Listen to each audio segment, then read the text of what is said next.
Yeah, I'm ready to go. This is it. It's the final discussion between Matthew and myself about Adam Curtis's series, Can't Get You Out of My Head.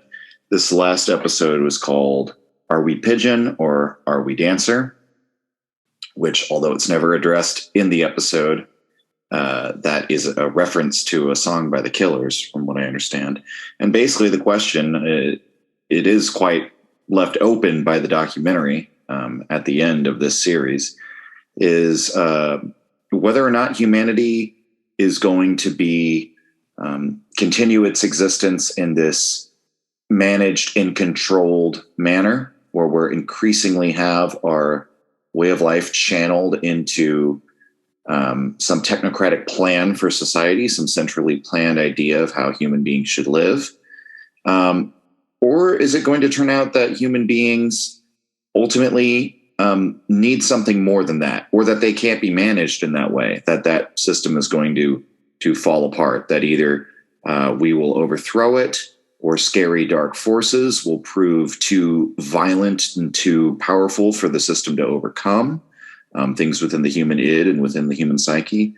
Or maybe we'll actually come up with some sort of vision for tomorrow that's not based on these old dead ideas, that we can actually regain our confidence, as Adam Curtis says. So he does actually leave open a possibility at the end that maybe we could remake the world and make it a better place. And he, of course, quotes the activist David Graeber, who died in 2020, with the quote that begins and ends the series, that the ultimate hidden truth of the world is that it's something we make and could, if we chose, make it differently.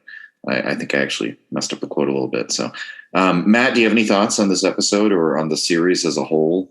Well, if I may start from the end of the episode and work my way backwards, which maybe is perfectly logical. Run the algorithm in reverse, see what happens. Yeah, exactly. So at the end of this episode, Adam Curtis seems to be hinting at the possibility that the psychologists are realizing. I think he specifically talks about, is it Daniel Kahneman? Daniel Kahneman. Who came to the realization that people might not be as easily controlled, as easily manipulated as psychologists once thought. So, it also mentions B.F. Skinner in his novel Walton 2, which kind of presents this world where it runs, like a clock, runs like a well functioning machine, because it's people just are understood so intimately. Like human behavior is so understood.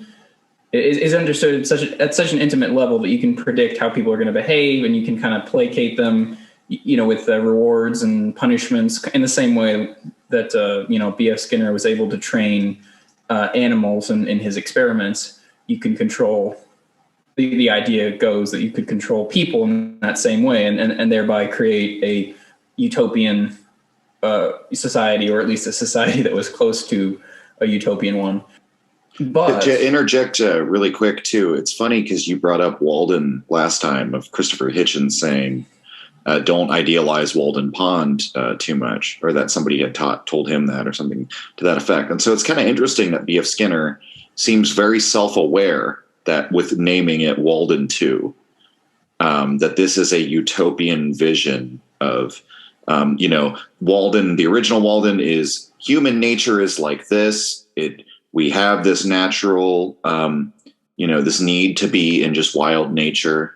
And it's a very pre-modernity sort of idealization of utopia. Walden 2 is we can control human nature and make it utopian, make whatever we want into utopian if we enforce the idea that it's a utopia with the proper rewards and punishments. So I just thought it was interesting that you thought you ended up bringing up Walden kind of indirectly last time, but it ties really deeply into the overall theme of what Adam Curtis is talking about. But what the modern experience seems to be illustrating to us, it's not that there isn't some control behind the scenes, or it's not that this technocratic elite or this kleptocracy, if you will, is or could lead us to a very unpleasant future. But it's the kind of this tension, you know. I mean, so you and I are part of a Nietzsche server, and Nietzsche, of course, talks about. I hope I might have brought this up in a previous episode. I'm so sorry, but this master-slave morality, the dichotomy of the master-slave morality, you know, this desire to sleep, this desire to not think, this desire to let other people decide for you, and this desire to, you know, actually self-actualize, this desire for, I guess, freedom, for lack of a better word, the desire to actually control your own destiny. But I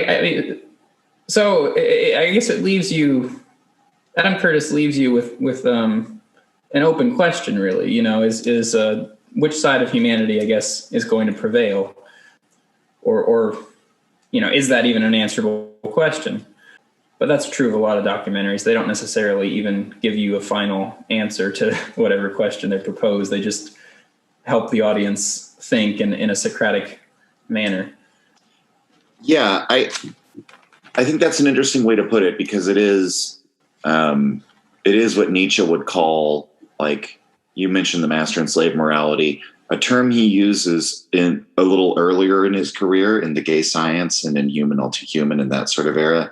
I think he uses it throughout, but this is where I remember reading it the most. He just talks about herd mentality, or the kind of view of humanity that sees it essentially as a sort of herd, as just this mass of people that needs to be, you know, that has very basic needs that are just sort of like, what would you call them? Just inputs, you know, need this many calories a day. They need shelter. They need a certain amount of socialization. People need a certain amount of, you know, they need an occupation, something to occupy their time. They need recreation, et cetera, et cetera, et cetera, that you could then build this society based around all these inputs are completely optimized for everybody. That was the kind of thing that Nietzsche criticized in his own time, and that a lot of temperamentally conservative people have criticized. But it's interesting because Adam Curtis, he doesn't strike me as all that temperamentally conservative. It's interesting, if you look at what Adam Curtis has said in interviews, he's actually given some conflicting answers over the years as to what his political leanings are. But he seems to be, as you were saying, like wishing that the radicals would get out of the dream world and start acting in the real world. And that seems to be the struggle that so many of the figures that he's brought up throughout this whole documentary, and of which Tupac is another great example, were people who were sort of had seen through the dream world and were trying to contend with the real forces of power, and are trying to wake other people up. And instead they just sort of get lost in that dream world. And that seems to be his gripe, not that you shouldn't fight for this revolution or you shouldn't have a vision of a different future, because it seems like he's saying that's exactly what we need. And so he is kind of defying the herd mentality of just going along with, oh, well, we'll just be watched over by these machines, these benign machines, or these benign social media algorithms, or these benign technocrats who have our best interests at heart. He seems to kind of reject that, or he's showing that I feel like a lot of what this documentary is trying to do overall is like shake us out of complacency with that. And so, you know, that's kind of how I would comment on that. Like, I don't know if it necessarily like cleanly relates, but I see what you're saying, that there's like an element of being dissatisfied with this, like this attempt to manage the human masses in this centrally planned way. Well, I hope this isn't too like abstract and too philosophical for our conversation, but you might be familiar, or some of our listeners might be familiar with the La Mettrie's book, Man the Machine. He was an Enlightenment philosopher who kind of wrote this book. You know, and you can what the thesis is from the title, Man is a Machine. But the irony that I see in that idea, and it's an idea that I'm like somewhat sympathetic to, or I can, you know, I don't believe in free will, for example, and I'm even a bit suspicious of the idea that the self exists. But we can't seem to, despite those perhaps realities, if they are realities, we still can't seem to understand human beings or map out human beings in the way that we can map out other things, or it's like, I mean, everyone laughs at the weathermen, like, oh, the weatherman said it was going to be 70 and sunny today, and we're in the middle of a blizzard. What a moron he is. But it's like human beings, for whatever reason, seem to be at that level of complexity, or where there are just so many factors involved that you can't, even if it is, even if you could explain the weather, or even if you could explain human behavior and human history deterministically, we just don't have enough knowledge to do that. So that's just something, that's an interesting aspect of, I guess, what it means to be human. I mean, that's not necessarily freedom, quote unquote, in the sense of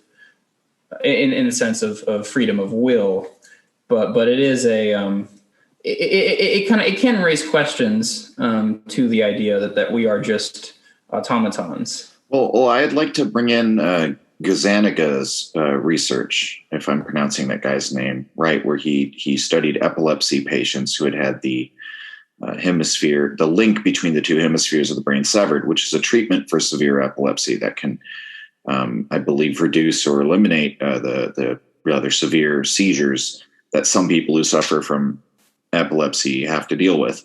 And so patients who had the hemispheres of the brain severed,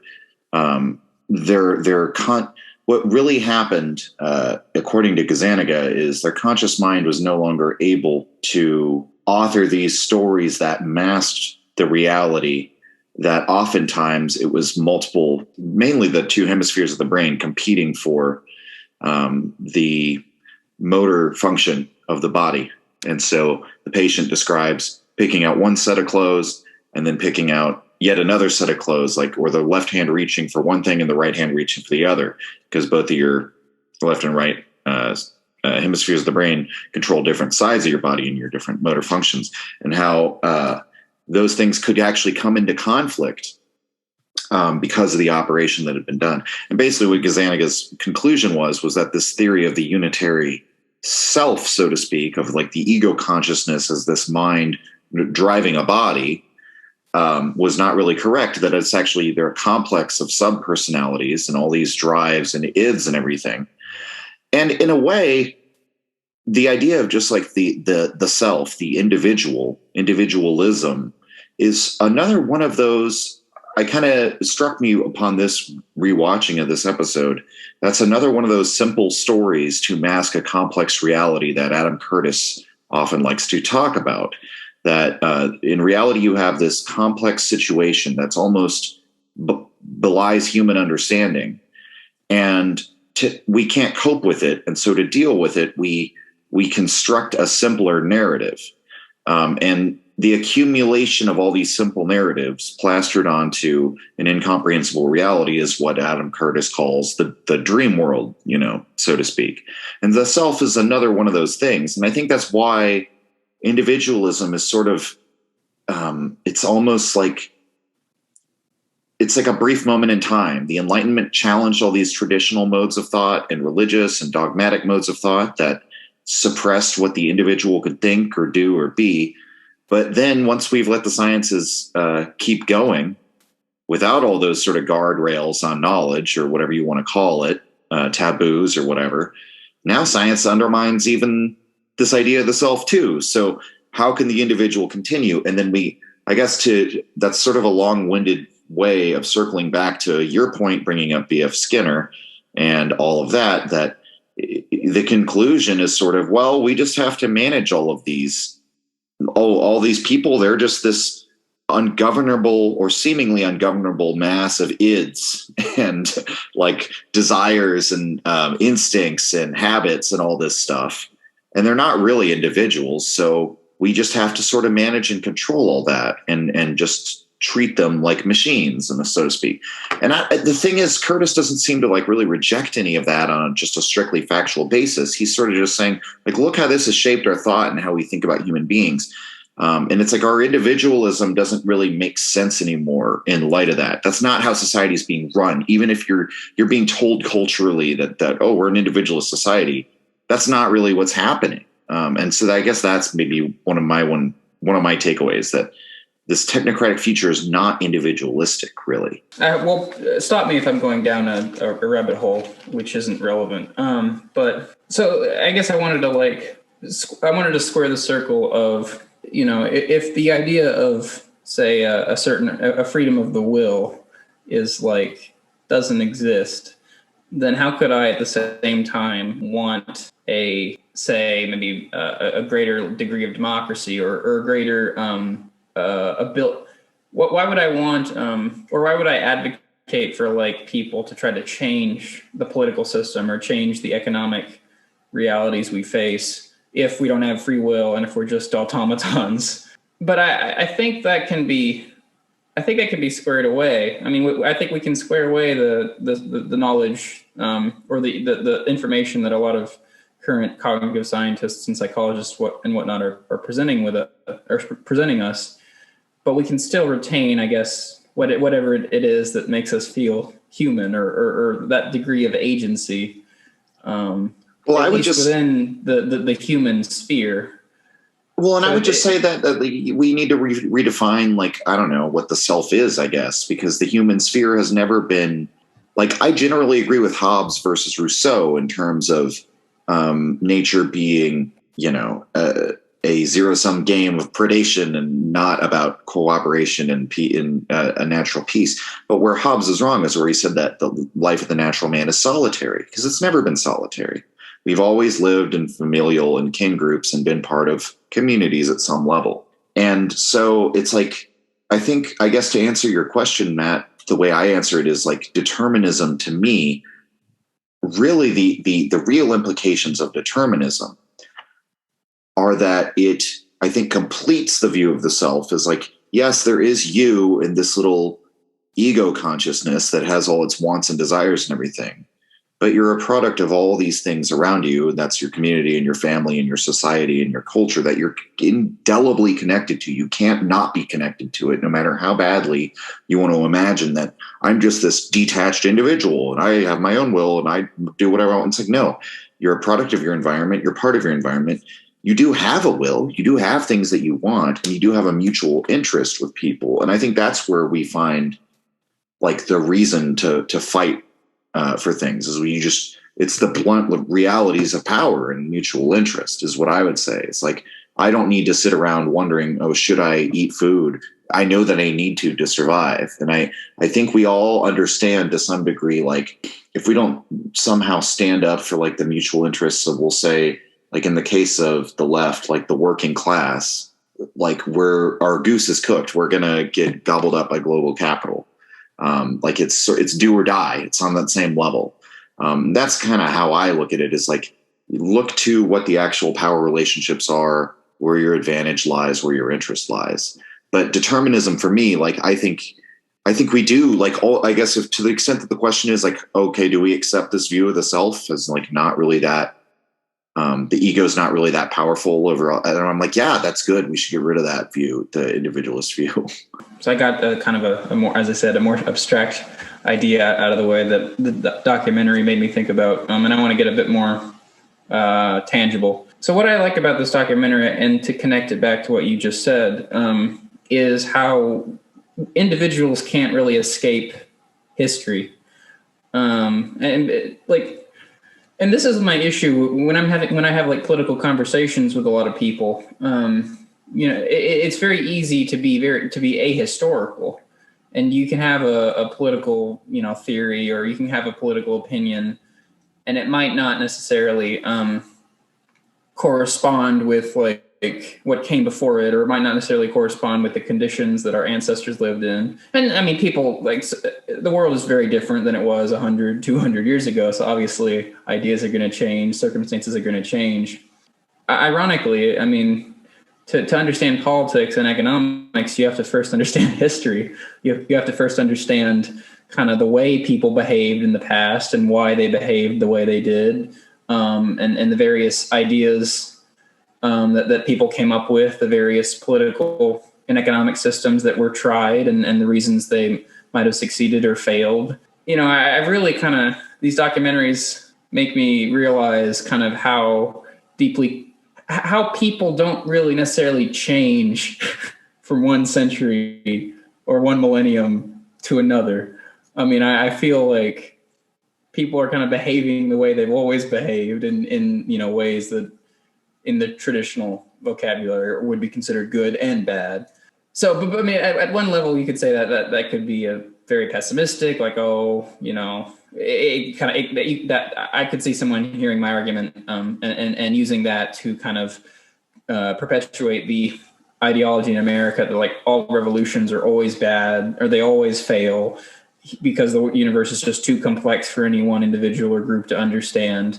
But at the other hand, I think you can take wisdom and you can learn from history, and you can learn from history how to change the world in fundamental ways, both from people's successes and people's failures.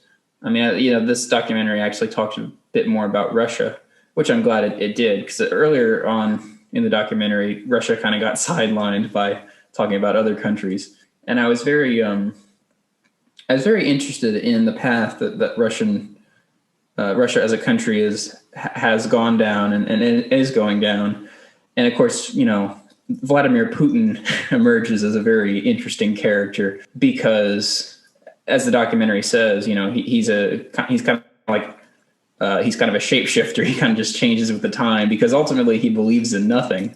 But I guess I bring that up because I think about, like, what would Lenin say? I'm not a Leninist, but what would Lenin say about modern Russia? Here was a man, again, for good or ill, who was attempting to change the world. And I mean, as everyone knows, the Russian Revolution did not end up being turning into world communism. I think he would be horrified. I think he would be horrified. But or due to the fact that he would be horrified, I think that kind of says to me that changing the world isn't impossible, or even though, like, say, the Soviet Union failed, I could still find some wisdom in, say, certain things Lenin said or wrote, or certain things the Bolsheviks might have done. Right. Well, I would just say it's something that happens. I don't know if I really explained myself very well, but I think I got it.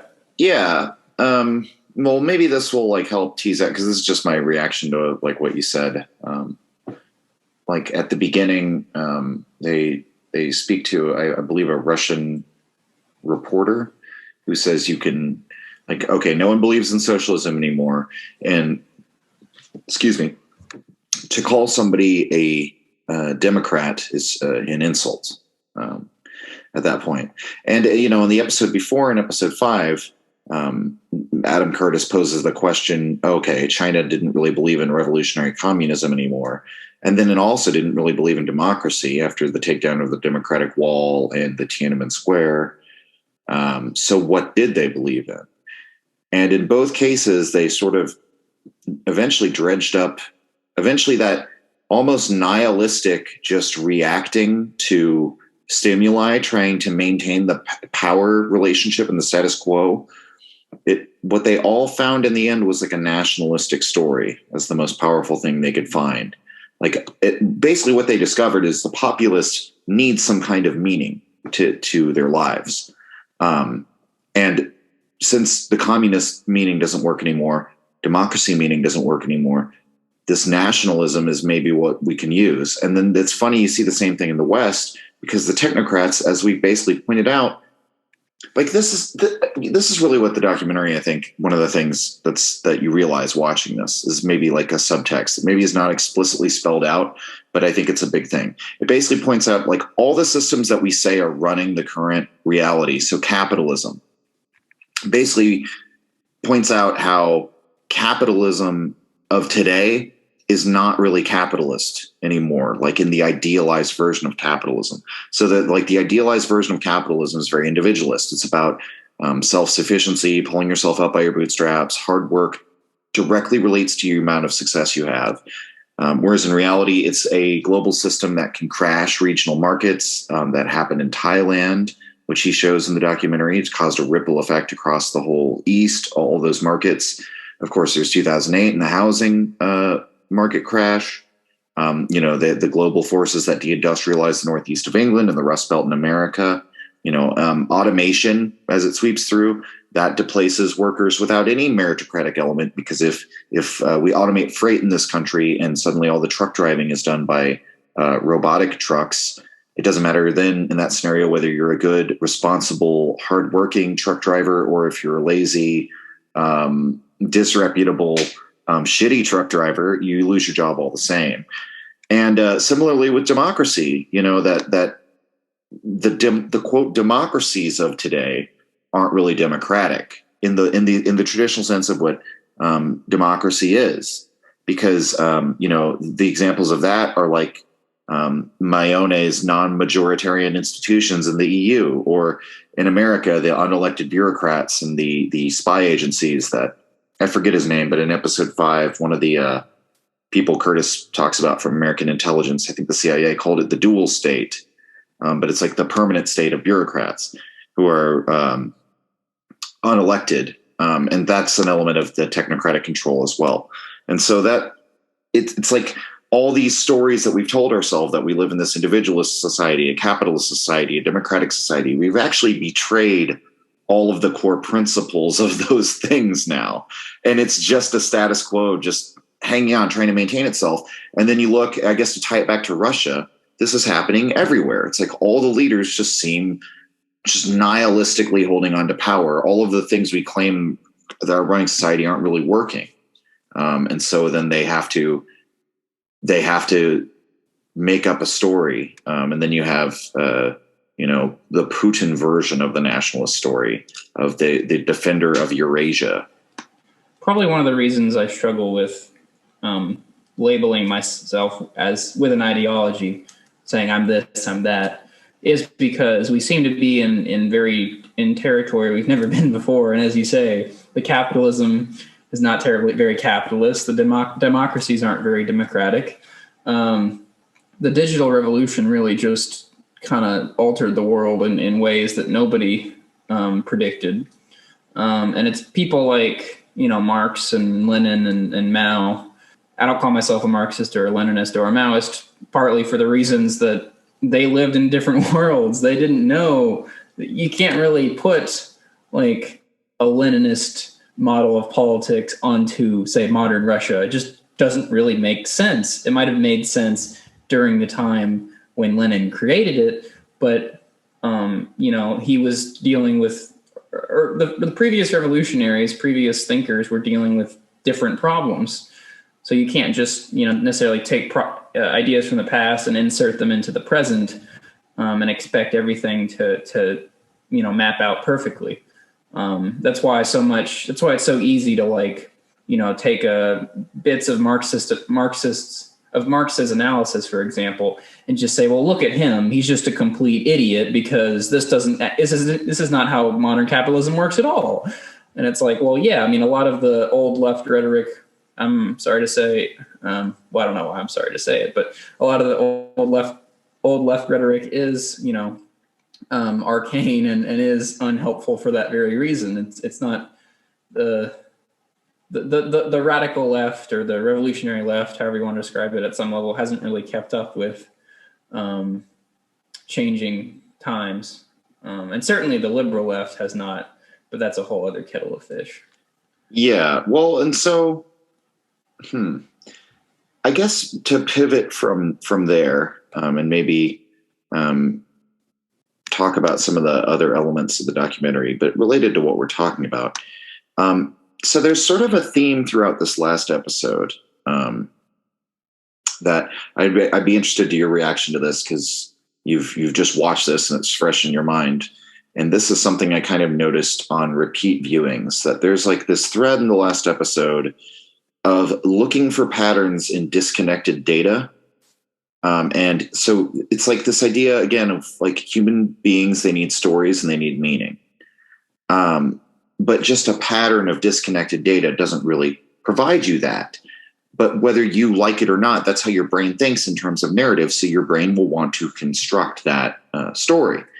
And so he begins this part with the family of man, which was a piece of art created by a refugee which is a gallery of images with no imposed like story or narrative on them. And so Curtis, he classifies that as a utopian vision of the self because it's the individual assembles its own story from looking at all the data. And it's when you think about that in 1955 as an art project and then realize that is what a lot of people do now online, where we have access to all this data. We have access to, it's still, a picture is still worth 1,000 words in terms of what's going to drive clicks or attention, or now in now's case, a video. And so you can have,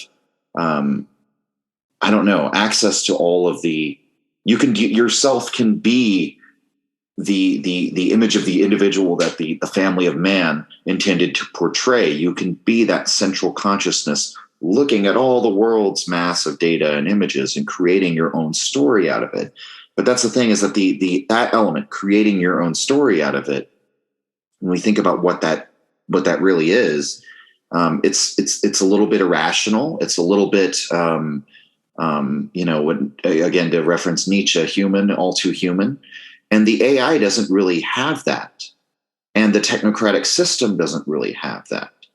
And so it's like to I guess ground this in something concrete in the documentary, he talks about Abu Zubaydah, who is perhaps the most sympathetic portrait of a jihadist I've ever seen in a documentary, which I don't know if that's a compliment or if Adam Curtis would like to have that distinction. But Abu Zubaydah, it was when his head injury got some shrapnel in the head, all he had was a series of disconnected memories that he was unable to make sense of that anymore. And it's like how we all became Abu Zubaydah in a way, is sort of the theme of this last episode, that people are out there scrolling social media websites, gathering up data. They're self acting as this data processing machine, being guided by these algorithms to look at all this data and create their own story out of it. And the story has stopped to make sense now, or it has ceased making sense where it did before. And some people are still trying to make sense out of it. It's like that storytelling, that creation of the dream world, that's the threads of conspiracy theories that he talks about towards the end, that some people are still so desperate to have a story that makes sense, to simplify down these seemingly insurmountable, incomprehensible forces of economics and history and power relationships bearing down on them. It's so much easier for it to be this shadowy cabal of the Illuminati.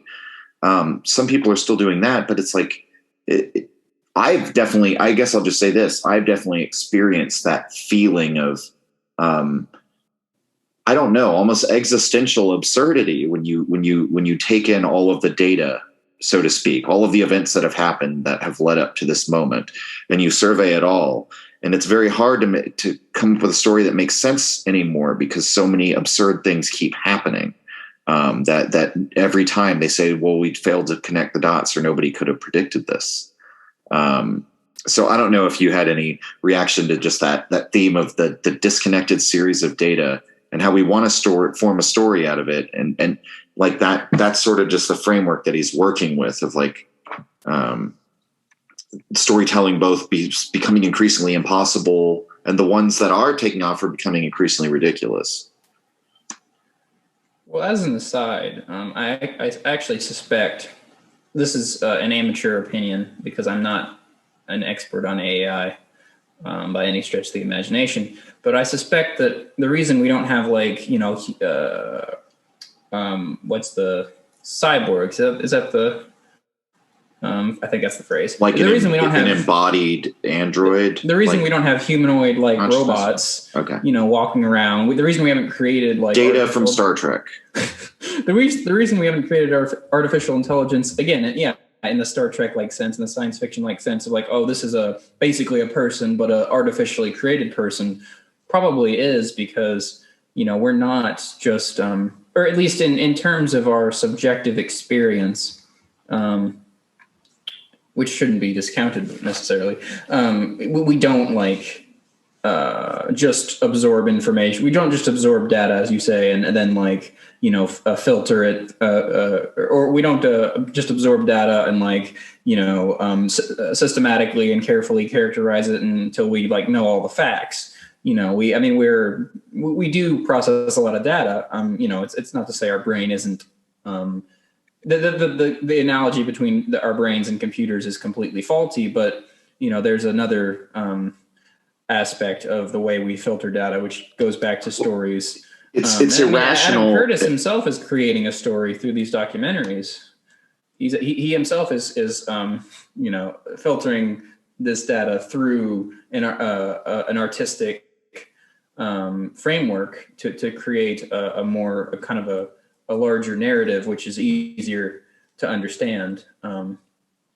He's trying to make a story that makes sense, that doesn't fall into the conspiracy realm, and give people an idea. Like, how would you put it? People whose trust in the institutions people whose trust has collapsed in all of the higher institutions of the country, of the media and the government. Those people are the ones who are very prone to conspiracy theories. And it's almost like he's saying there's a different path to this. And he has to use the form of creating a story because there's an irrational element to human thinking. And to just briefly react to what you were saying, yeah, it's like the element that we can't. I have heard some people researching, AI and machine learning and things like that say that the real barrier is could machines have emotions? That it's not really a question so much of intelligence, because we can, or like, I guess what I would say is like, so there's the holy grail of artificial general intelligence, which would mean something that's, because we have a lot of AI that can outperform people on individual tasks or games to a very high degree, even. Like, no human chess player, even a grandmaster, can beat the best AI chess player. But we don't have just a general intelligence that's like, at least we don't have evidence of an AI version of on the level of complexity of the human brain, where it understands that it's a sentient being, and it is a sentient being, and has the faculty of self-reflection and consciousness and experiences, and all of that. And I think there's an inkling that some people have had is like, maybe the thing that you need to establish that is something like emotions, which are like kind of irrational. And I guess what I would say is like, what's so horrifying about the sequence he shows at the end when Google ran their dog finding algorithm in reverse, and the algorithm just sees dogs everywhere. And it's like this Fibonacci sequence, like of like mangled, distorted dog parts forming and reforming in this writhing, horrific Lovecraftian dog mass. And it's kind of like, it's horrifying, because you're like, this is like the Frankenstein's monster. This is the offspring we've created, is this super intelligent machines that have no emotion, that have no story. My own experience revolved around like grand narratives and wanting like to kind of find a way to easily explain all of these, complex phenomena, because so at the end of the near the end of the documentary, where he talks about the liberal establishment's reaction to both Brexit and the election of Donald Trump, to get a little personal here, I was like, I could see, or I could see parallels between like my own life and like say the biases that the Adam Curtis correctly ascribes to the liberal establishment. Now I didn't fall for whatever reason, I didn't fall prey to the idea that both Trump was the greatest evil America ever faced, or that he was Putin's mindless puppet. But I do find myself having to kind of battle myself. I have these internal struggles to like escape this mindset that kind of the white liberal establishment has kind of tried to has tried to perpetuate. and again, I'm not trying to sound conspiratorial here, but I think it's true that certain the protectors of the working class, basically. The protectors of the working class, yeah. These, how the Democrats don't, for example, they really gave up on the working class years ago, but they keep the mantle of, obviously the working class should vote for us. Or they keep the mantle of we fight for the average person, and they've either convinced themselves that, we truly are the saviors of the working class, or they're just completely cynical. Take your poison there. But yeah, I mean, I myself am trying to escape that mindset. I think I'm slowly working my way out of that mindset, but it creeps up every now and then. It still affects my worldview to some degree, and so I can understand why people kind of want grand political narratives, and to kind of extrapolate that to a slightly different realm, I can understand why people might be turning to religion, say, because what is religion if not a grand story that explains, like, if I'm obviously someone of, well, not obviously, but I am someone of Christian background, and what does Christianity say? Well, life is the way it is because benevolent God created the universe. He sent his son down, to pay for our evil, to pay for the evil that everyone does throughout their lives. But if you just accept Jesus, you'll get to heaven and it all will have been worth it, because ultimately the only true justice is, not of this realm. You just kind of have to bear your cross in this life and everything will be okay after your death. I've lost that. I mean, I don't think I ever really had that faith, but that faith I lost long ago. But occasionally I find myself being like, well, maybe I'd be a little happier if I kind of accepted this Christian worldview, or maybe I would be a little happier if I just accepted this religious worldview that it supposedly explains everything. But what you realize, or at least what I've realized, is no grand narrative really explains it all. All grand narratives have to oversimplify. Just by their very definition. Well, and I would just to interject briefly, that whole.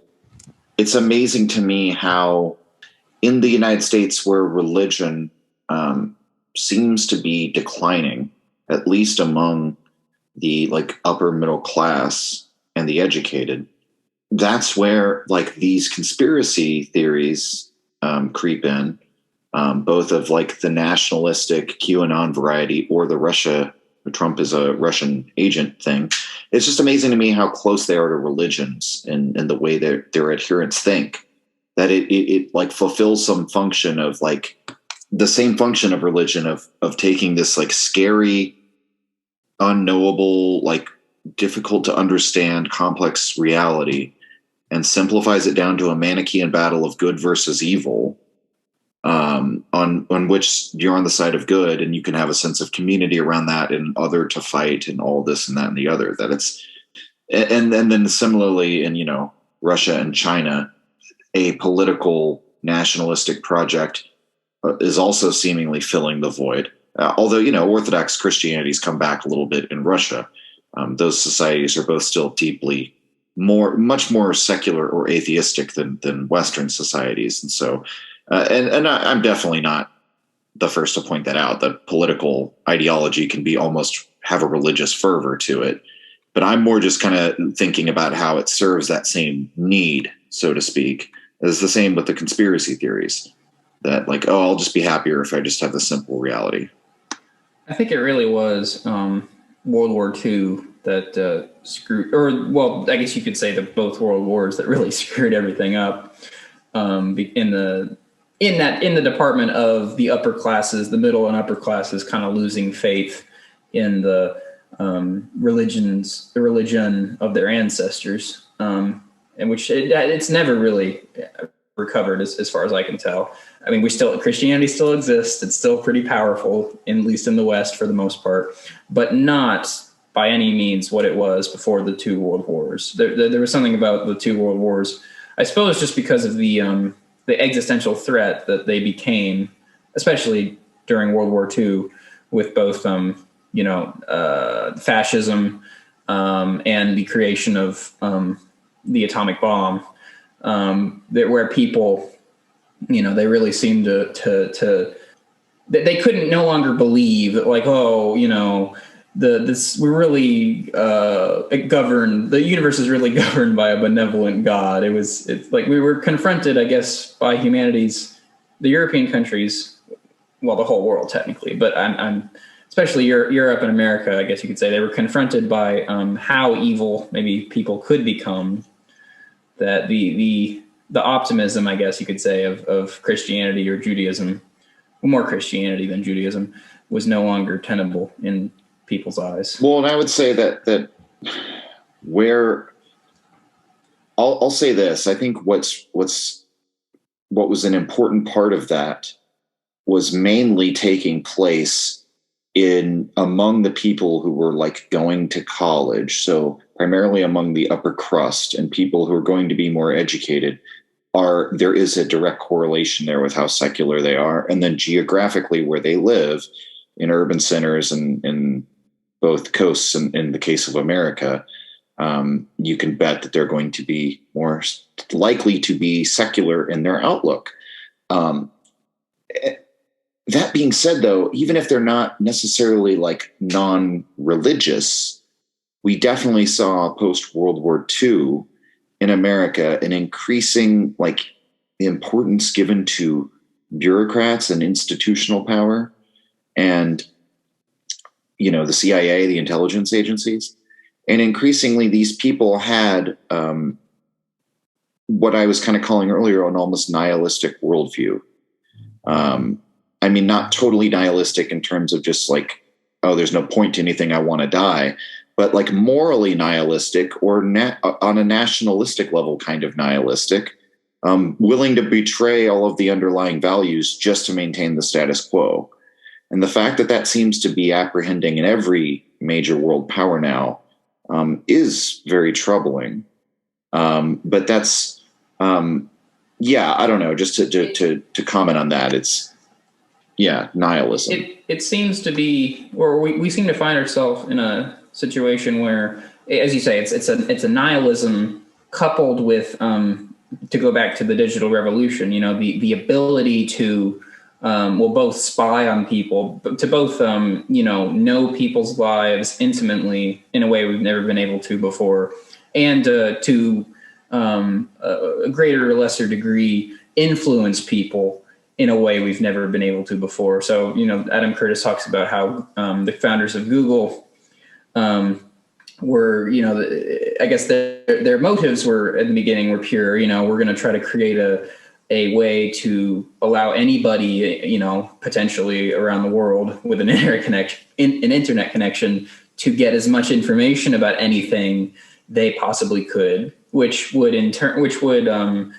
both I guess, help the individual, but would also help people feel more connected. So at some level, I guess you could almost say Google was an attempt to harmonize the individual and the community. But then what happened? Original motto was "Don't be evil." But then what happened, of course, was the investors and the financial classes kind of started getting involved and wanted to make a lot of money out of Google. And what Google realized was, well, a great way to make money is to through advertising, was to monitor people's activity online and to tailor advertisements to them. So, and which of course eventually, has led to the mass surveillance that everyone, which is a cliche at this point, that the government's spying on all of us and knows everything we do. It was like really like almost, if you'll forgive the lazy phrasing, it was very Orwellian to hear of like, vacuum cleaners. Those roaming vacuum cleaners were like, picking up information on about people's homes. There was a Kayla the doll, I think, was banned. Was it banned in Germany? I think it was banned in Germany because the government was saying they thought there was like some surveillance technology in that doll. even vibrators, to be crass, to be a little crass, we're like monitoring people's behavior. So the vibrator that spies on you is, I think, the perfect example, because people will sometimes debate, is our society closer to 1984 or a Brave New World? And the vibrator that spies on you shows that it's both. We can actually have both. We can have it all. And I think we are living in some weird synthesis of like that has elements of both. Because, as you say, there's so much surveillance through all of this technology and monitoring of us and our finances and our habits and our thoughts and feelings, even to a great degree. But it's often voluntary and decentralized and happening on the private market.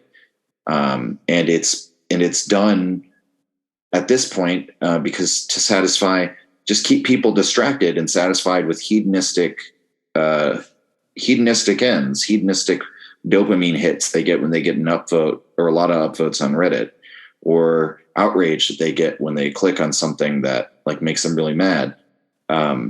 It's like this, soma drip. Social media is a soma drip in large degree, but then also we have all this surveillance that's going on. And in both cases, people do nothing. They even do nothing when it's, as you say, it's a cliche, we're being spied on, because everyone knows the NSA is spying on everyone due to the Snowden leaks and all of the things that he revealed, that a higher court has now said was happening and was completely justified. But nobody does anything about it. It didn't rouse anyone to revolution. And so that's a great example of just kind of Curtis's general theme, is that that's just become normal, that we're all being spied on. The note of hopefulness in the documentary is maybe we're not as manipulable as they think. And I would like to believe that as well. But he does say, like, at the same time, like, all of our emotions are just being fuel for these social media companies, which have been, as you pointed out a second ago, integrated with intelligence and finance from the very beginning, which are like the dark forces of power that we all fucking hate. But with the tech companies, they still, at least to some people, don't have that evil aura around them, even though they really should. Like they totally should. Well, I mean, and again, I mean, I noticed in myself the my ability to, get really riled up by something I see on the internet. And of course, the difference between, say, me, a 21-year-old, and someone who's, a little younger is I can at least remember a little bit of the time before the internet kind of dominated my life. The internet didn't really dominate my life until around when I entered, around the 6th grade, I guess 13 or so, when I entered middle school. But it's still come to dominate my life. But then I think about like the people who are, never going to know what life was like before the internet. And, will they be more or less dominated by it? Like, will it become so like cliche, or not cliche, I keep using that phrase. Will it become so mundane that maybe they'll like lose interest, or will it become more like, because it dominated their lives, will they be more, will they fall prey to it more? Will they have more struggles in that department? I don't really know. And I hope I hope they don't have more struggles, and I hope they're not more malleable in that sense. Well, and we've seen that the original view of the internet, that was like maybe the tech utopian view, didn't really hold up, that this would be a place where everyone can express their views equally and everyone's voice can be heard, and it's just a realm of the mind, and you can just express yourself in this, that, and the other. When really, like, yeah, to some extent that's true, but it's like, if we look at the ownership of all these platforms, I mean, at this point, the internet over time has become a very monopolistic space where most of the commerce and information online, which includes not just commerce of digital goods and online services and things of that nature, but actual commerce, like in the case of Amazon, like what market share of all commerce do they own? It's quite a bit. And then you look at like how they're also controlling information, and then also managing like Facebook to a large degree. You could say has its tentacles in people's very concept of what a social life is, that they're able to sort of manage that and adjust that. And so it's like what we have in reality now is, yeah, everyone can technically express themselves, but the what would you say, the channels for doing so, the means of doing so, the platforms for doing so, they're all actually being consolidated under very few people, and that are deeply tied with the interests of intelligence and finance. Which I guess I'm just saying the same thing I already said, but it's. I guess I'm just trying to point out, like I definitely felt that idealism of the internet, but increasingly people are going to just respond to what you said earlier. Increasingly, generations will grow up under a world where their lives are completely jacked into the internet. And what will the internet be? It'll be a corporatist like oligarchy, you know? I'm not like I mean, I want to avoid like the argument of like, oh, the internet's evil, we need to like shield our kids from the internet because they're going to be, you know, corrupted. But on the other hand, you know, there is. Could I clarify something really quick?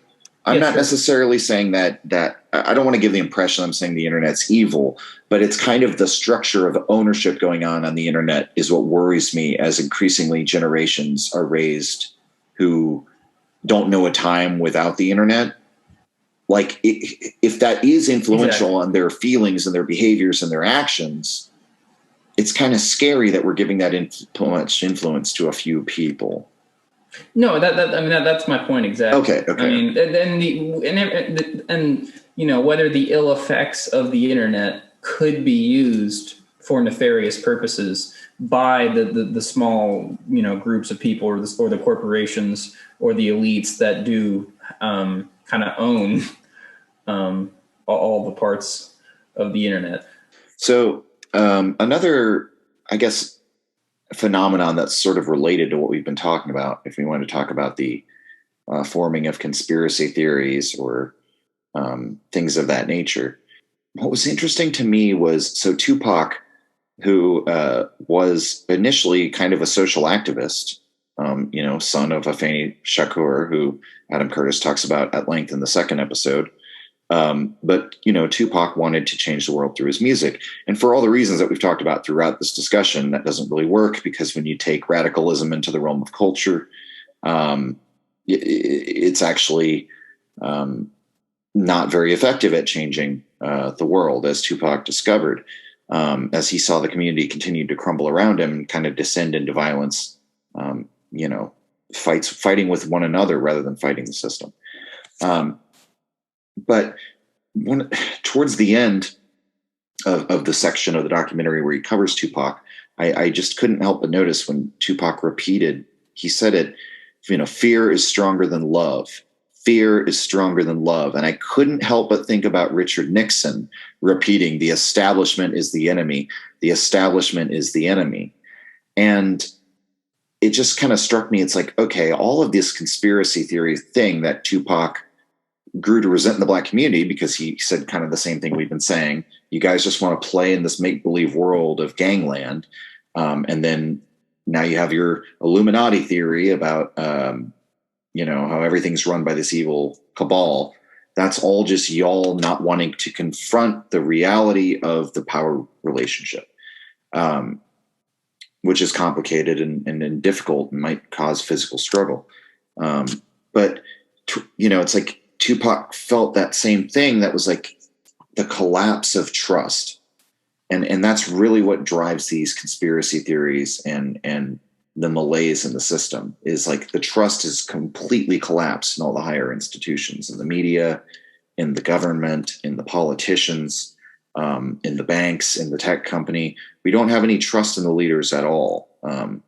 You know, I also think another point relevant to that in the movie is like the families of the Russian submarine crew, the Kursk, where the lady's just like screaming at them, like, you people in power don't know anything. You don't care about anything. And I think that's a more common sentiment now. And so I've almost come to think that it's like these conspiracies are just this inevitable result of that collapse of trust in society. And so when people think about, oh, we need to control misinformation online, we'll just ban QAnon. It's like, well, if it's not QAnon, it'll be something else. I mean, a recent survey came out that QAnon content online has dropped dramatically because ultimately everything they said was false and Trump's not in the public eye anymore.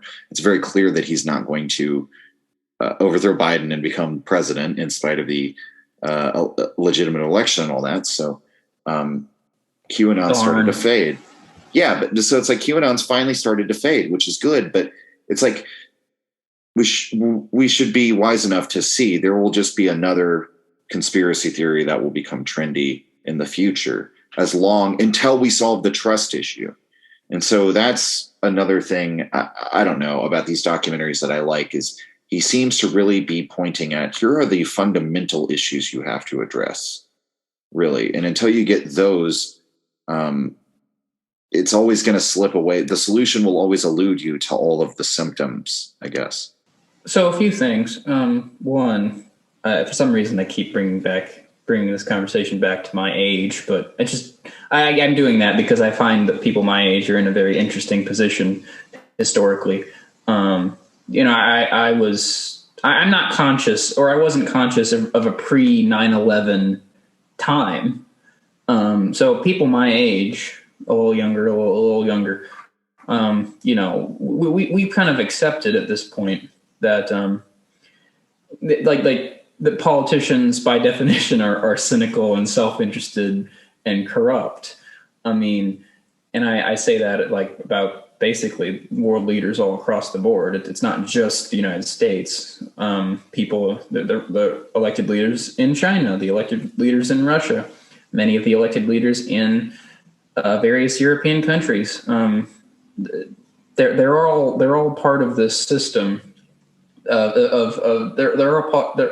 all part of this attempt to maintain this status quo, which is really crumbling.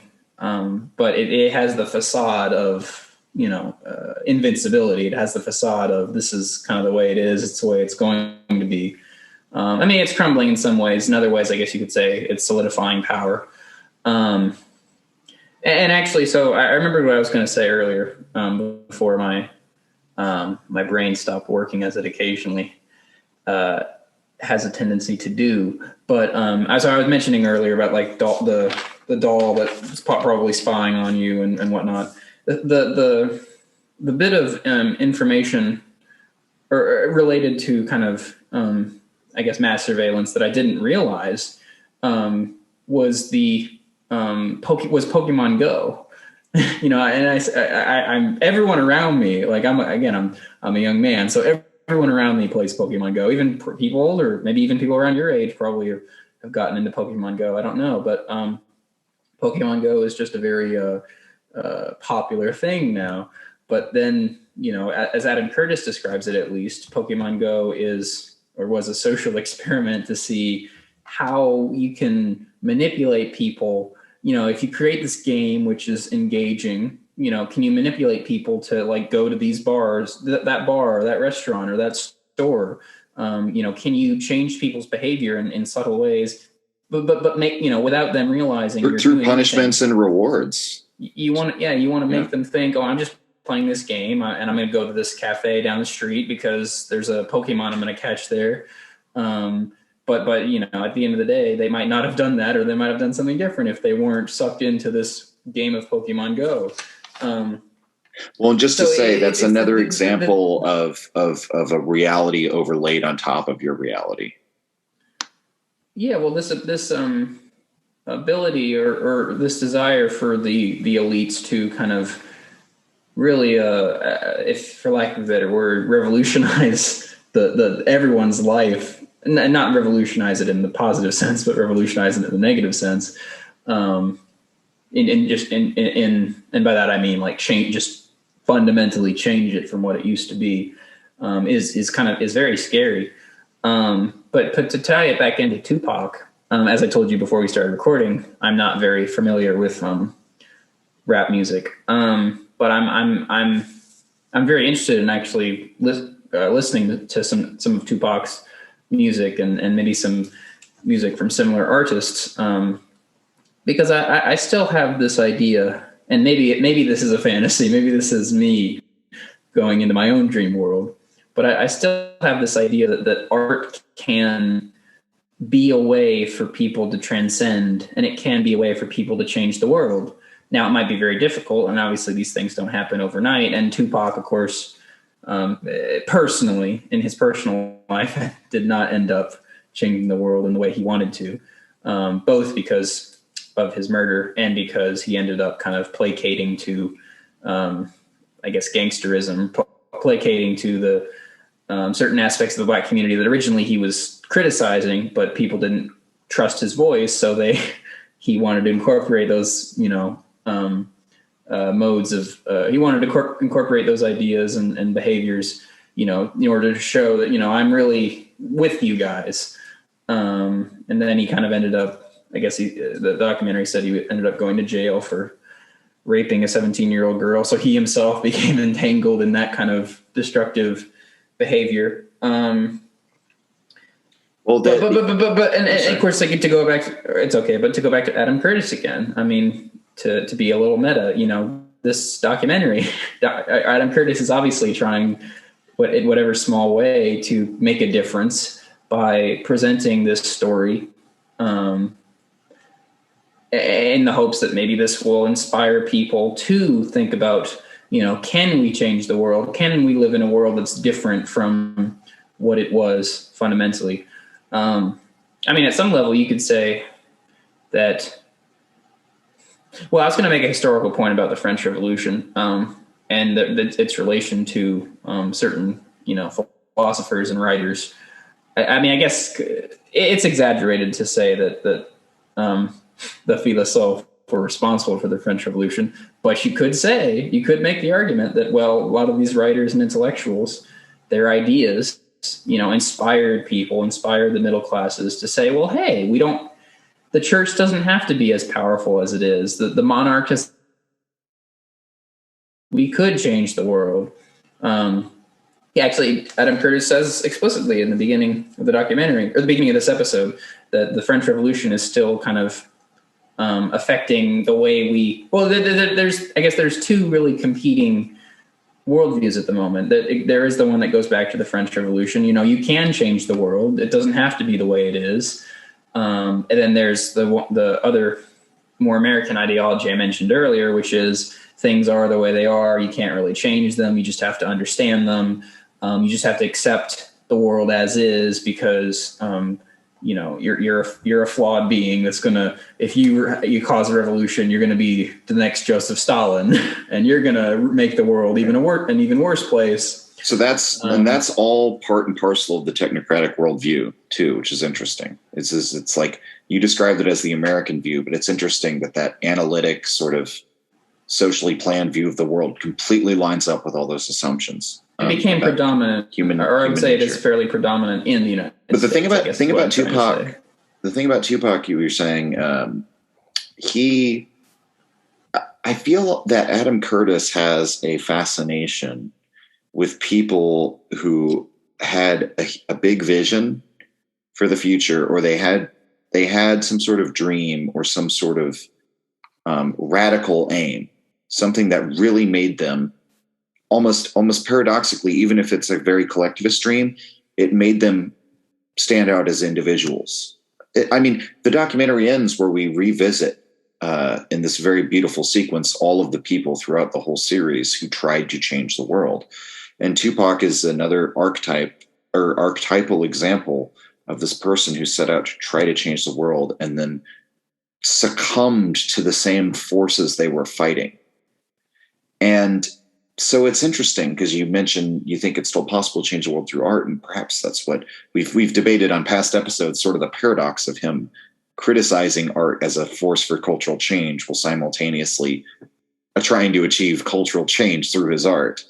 But to the extent that he is, it's interesting that the theme of the documentary is him saying, don't give up on changing the world, but also here is episode after episode about people who tried and failed, and they failed in ways that betrayed their own core principles. And so I can't help but wonder if he's trying to, by means of instruction, show show that these were all sort of, I don't know, like warnings to the perspective, the person who's still a disciple of the French Revolution.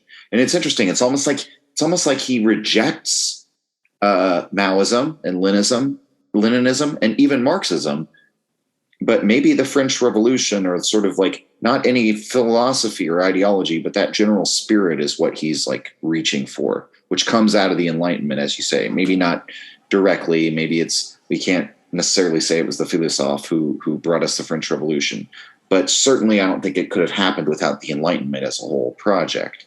And I think that's why maybe Adam Curtis politically is kind of hard to understand, because he's very, in a way, sort of conservative, because he wants to reach back to the old ideas of the Enlightenment, but in a way that also necessitates being a revolutionary.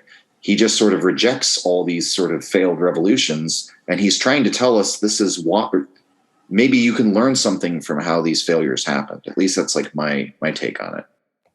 Well, actually, one of the reviews I read of this docuseries, the phrase the writer used, I'm forgetting now, but he was basically saying at some level, Curtis is, in this documentary, Curtis is being non-Marxist or anti-Marxist because he's really focusing on ideas, whereas Marx kind of had, as you know, the materialist conception of history, like people's the necessities, people's desire to get food and shelter, and people are driven by material conditions, and ideas are just like a post hoc explanation of that. Adam Curtis, does seem to kind of reject that and say ideas drive people.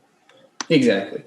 And I guess just to clarify an earlier point, I was it's not. I'm not necessarily saying that I would not say that the Enlightenment did not like help propel the French Revolution, or I wouldn't say that the French Revolution would have necessarily come about without the Enlightenment. But I was kind of criticizing the tendency of some historians and some public intellectuals to be like, there's a direct correlation between, say, Voltaire's writings and the Reign of Terror. It kind of goes back to this, another weird thing that we're experiencing nowadays, and we have been experiencing for a while, is a great mistrust of public intellectuals, just a great mistrust of intellectuals and experts in general. And I understand why that is the way it is, and I think there is plenty of room to criticize experts and intellectuals. But there's also another side of that, which is basically, a complete rejection of experts and intellectuals, and to say all the experts and intellectuals lead to is this horrible, repressive totalitarianism, these horrible, mass killings of people, and so therefore we have to reject intellectuals altogether. So I would to ask really quick, how do we get out of that? I wonder, because I think that's the question kind of underlying it, like, if the issue is this collapse of trust in public intellectuals or public institutions or whatever, like, we can lament that happened, or we can ask ourselves, the sober question of like, why did that happen and how do we reverse it? And I don't actually know, but that's just sort of my reaction to like whenever I hear about this decline in public trust, I'm like, okay, well, there's a reason for that. And it's almost like, I guess the reason why I don't know exactly what to say is because I feel that the what would you say? It would almost be so trite to be like, well, the politicians need to stop lying. But so it's not really. It can't be anything that simplistic. It can't be a simple narrative. But I am sort of asking you, Matt, like, do you have any idea of that, or any, like, how we recapture trust? How do you rebuild trust? Get out of the cycle of suspicion? I mean, I'm probably, I don't have a one answer really to give, and I would be suspicious of anyone that did.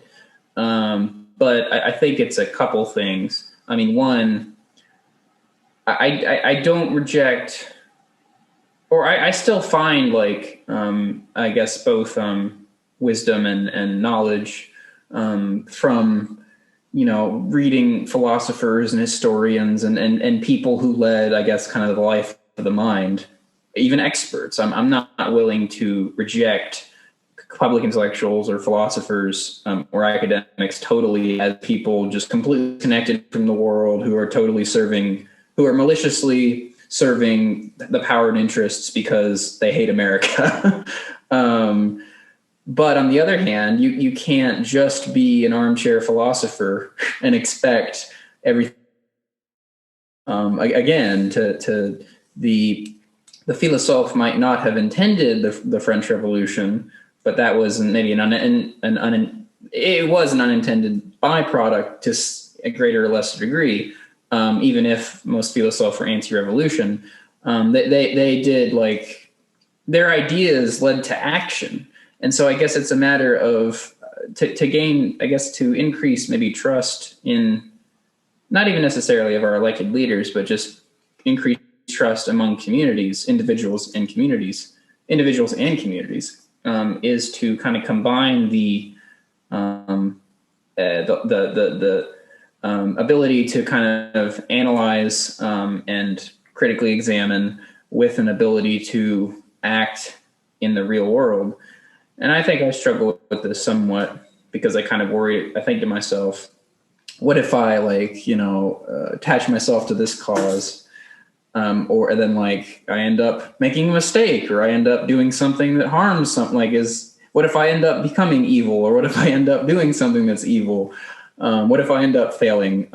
What if my life ends up very tragically?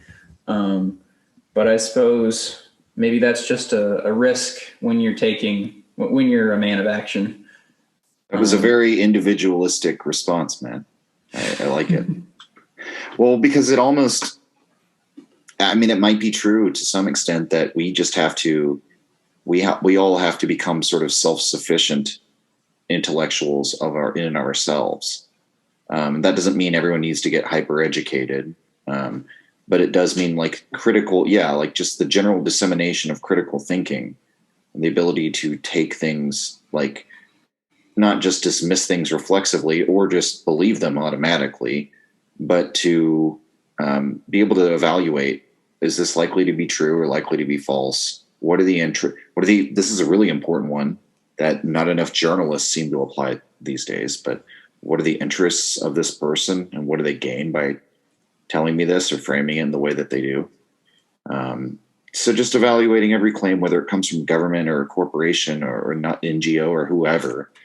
But people can come together and, critical thinkers can come together, and they don't necessarily have to act.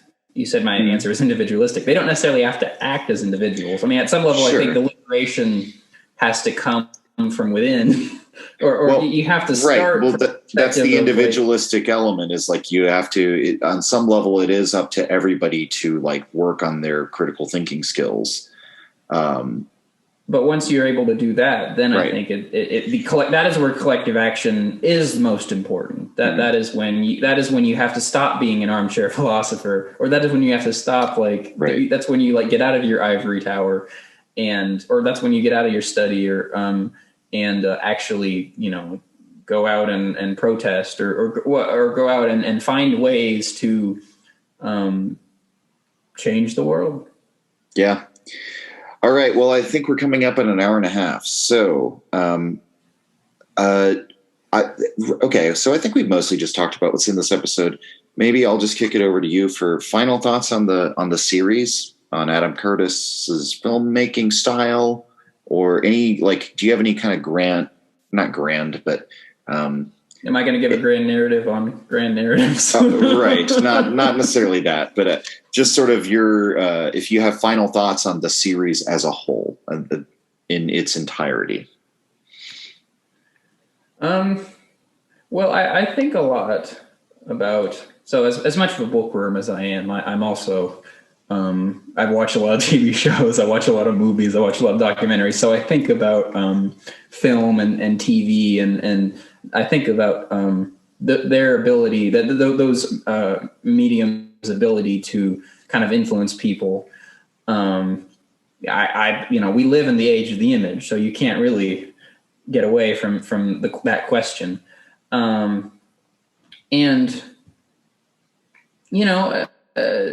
I'm very impressed with Adam Curtis. This is the first time I've actually even heard of Adam Curtis. This is the first work of his I've ever actually seen, to be frank. But now I'm very interested in seeing more of his work. And I am impressed. To go back to what I said about the power of art. I do think documentaries and films can be used in such a way that helps maybe increase people's critical thinking skills. Let's say helps kind of awaken the individual from his dogmatic slumber, to steal a phrase from Kant. And to offer an alternative to conspiracy thinking and some of these what you might call I don't want to call them dangerous narratives, but almost virus-like memes that become negative ways of solving all these problems that he's talking about. I think you're right. His art provides sort of a way of thinking critically about power without going into fantasy land, which I think could be very useful if enough people were exposed to it. You can fight bad meme, or you can fight harmful memes with helpful memes or healthy memes. You can fight harmful films or harmful TV shows with healthy films and healthy TV shows. And I of course, you could have a whole hour and a half conversation on those distinctions in and of themselves. But I'm not, you don't have to as we said earlier, how we're not going to condemn the internet. I'm not going to be condemning film or condemning TV and say these are completely corrupt forms of entertainment or forms of art that can't be used in the service of greater ends. And I guess the final thing I will say is it might be helpful to critically analyze Adam Curtis as we've, I guess, been doing to some degree. Because again, he is presenting a story. So it would be wrong. And I think Adam Curtis would readily acknowledge he doesn't want someone to watch this docuseries and get on their knees and all hail Adam Curtis. He knows everything. He's come to solve our problems. Adam Curtis is not really solving all our problems. He's kind of just presenting ideas, presenting information, asking questions. But just as Socrates wanted his followers to question him, I think Adam Curtis is inviting us to question his work and to see maybe did he get anything wrong in this docuseries, or are there any points he had that can be refined or altered? Yeah, I would say a lot of my favorite works in any medium are things that leave you with more questions than, or I should put it that way, because it doesn't have to leave you with more questions than answers, but bringing to the fore, bringing to light an interesting question, or posing that question, making me look at something in a way that raises an interesting question that I didn't have before. That to me is more interesting than a new answer to an old question, for example. I actually just finished. Oh, sorry, go ahead. Oh, well, that's what I was just going to say. I feel that this docuseries does. I feel at the end of it that I'm more curious. I'm more, I have more possibilities are laid open to me about what the future could be like. Because I guess I would note that it's not what they would call, quote unquote, a doomer series. And there is a certain doomer pessimism, and that's limiting to what the possibilities you can imagine. And then there's this sort of capitalist realist view we've touched on in past discussions of the Jordan Petersons of the world, what he calls the anti-ideology started by people like Solzhenitsyn. Nothing can ever change, and you shouldn't think about that. That's limiting too. And ultimately, what he's doing is saying, don't be so certain about what the possibilities are, I think. there are all sorts of different paths open to us in the future. And these people who just say like, oh, I know for sure how it's going to be, or we're so certain about how things were going to turn out, they were often wrong in the past. And so I think that's a lot of what I get out of it, is that, yeah, it's like it almost invites you to think critically rather than just giving you the answers. Because in the end, you could draw multiple things. And on that note, if I may say one more thing quickly, I actually watched one of my first animes recently. Seems a little off topic, but I swear to you, it's related. I finished an anime recently called Death Note, and I only bring that up because wait a minute. So you know that's not unrelated, because the still image for "Can't Get You Out of My Head" that is not shown in any of the episodes, but that is just the title card to advertise the whole series, is actually an image from Death Note. I did not know that, actually. No. I'll pull it up and send it to you in a private message. I'll just edit out that I said all this, but if you want to continue talking. Yeah, well, no, I guess I saw this. I was thinking this parallel as you were talking, because Death Note is of course it's an anime. It's a fictional. It's telling a fictional story, so it's not a documentary. But Death Note is another example, I think, of art being used to really raise questions. And I'm not gonna, without spoiling the series, if anyone wants to watch it, and I would recommend it. The whole series basically is centered around the question, what is justice? You realize that very early on at the end of like a first episode or two, where like the two main characters that are going against each other, both shout, "I am justice," the series never lays down the law and says this is justice. The series ends in a certain way, and you get the sense it's probably kind of edging the audience in a certain direction, but it never really answers the question fully, what is justice?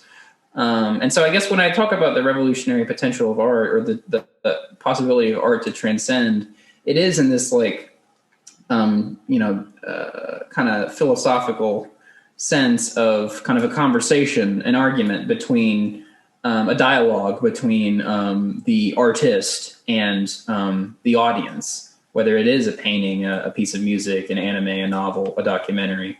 The artist presents a point of view or presents an idea, and he or she lets the audience kind of decide for their own.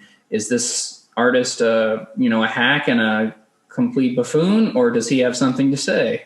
And if he does have something to say, what is that, and what points are he? Does the audience think he's right about or wrong about?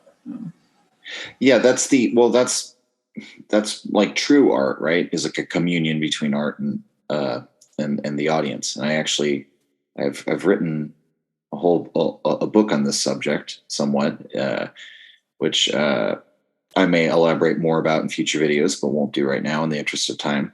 But that's all just to say, you don't know how much I agree with you on that. It's quite a bit, but that's the thing, is like, that's true art can kind of sort of, address those deepest, they almost become like spiritual questions of like what justice is, truly. And that, to some degree, I really, the whole, if there's a hole, where my religious belief would be, I guess a part of what I feel with that hole is art. Right. Well, as pompous as that might sound to some people.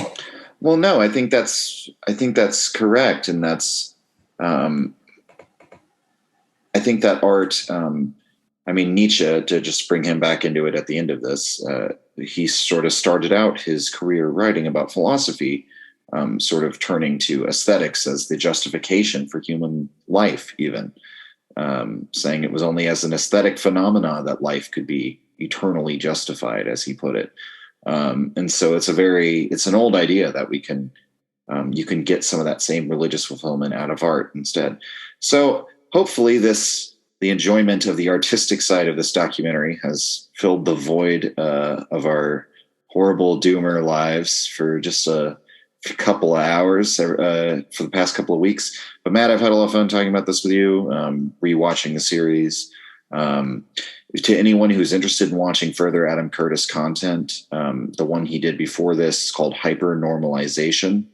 And that documentary has become very influential. And the term hypernormalization has entered the vernacular, I've noticed, in a lot of online communities. Even people who might hold views that are in contrast to what Adam Curtis would believe have picked up the term hypernormalization that I think he helped to popularize.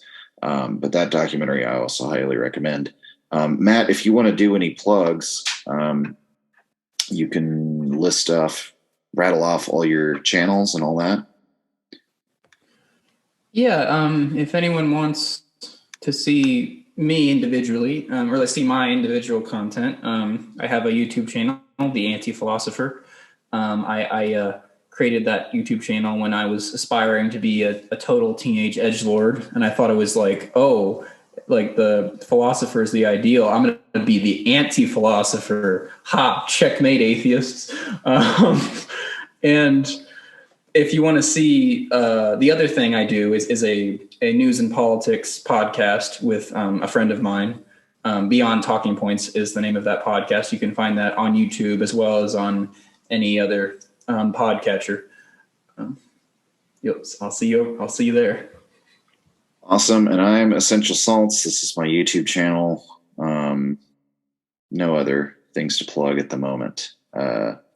All right, everybody. To be honest, I'm not just trying to be trite or cliche here, but a lot of the people in this documentary, I can't get them out of my head. Like I do keep thinking about Chang Ching and all of those people. So it's nice that's opened up all those possibilities. So maybe maybe it'll open up possibilities for future videos for me on some of these related topics. But anyway, it's been good talking to you, Matt. Thanks again for coming on, and goodbye, everybody.